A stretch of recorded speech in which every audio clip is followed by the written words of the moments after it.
Ayun na nga, darating lang ng mga in-order natin. Kaya i-vlog natin siya. Tingnan natin, i-check natin kung magaganda ba yung mga t-shirt and kung mababango ba yung mga perfume. Check natin.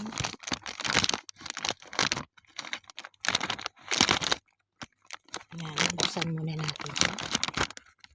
Talagang nakasealed siya ng mabuti.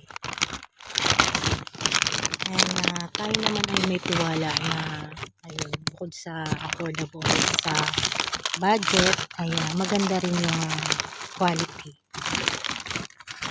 So check muna natin guys.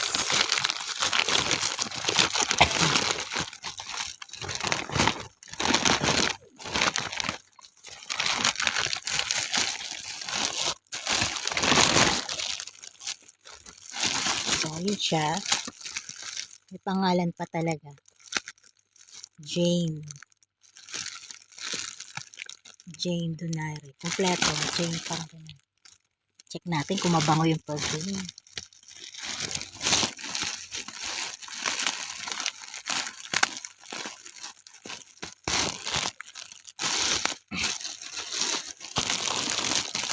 Okay, ayan siya.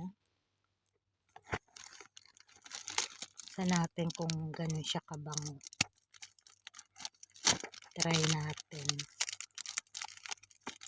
kung long lasting ba ang bango niya. Ayan. Mahirap mag-vlog guys ng ng madilim kasi yung ilaw ko is kapapalit lang. Kaya medyo may kadiliman. So ayan. Kailangan hindi siya masira guys kasi syempre pangre-regalo natin to. Ayan. Taran! Wow. Lagayan pa lang maganda na pwedeng pang display. Diba? Bet ko to. Yung kulay niya. Purple. Ayan na. Tingnan natin yung bango.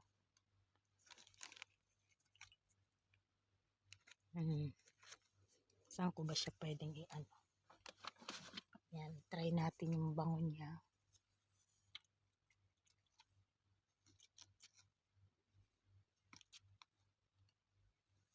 Hindi pa siya ganong maamoy. So, maganda siya. Pwedeng pan-display. Pero, hindi ko pa masyadong maano yung bango. So, mamaya natin. Check natin mamaya. So, maganda siya.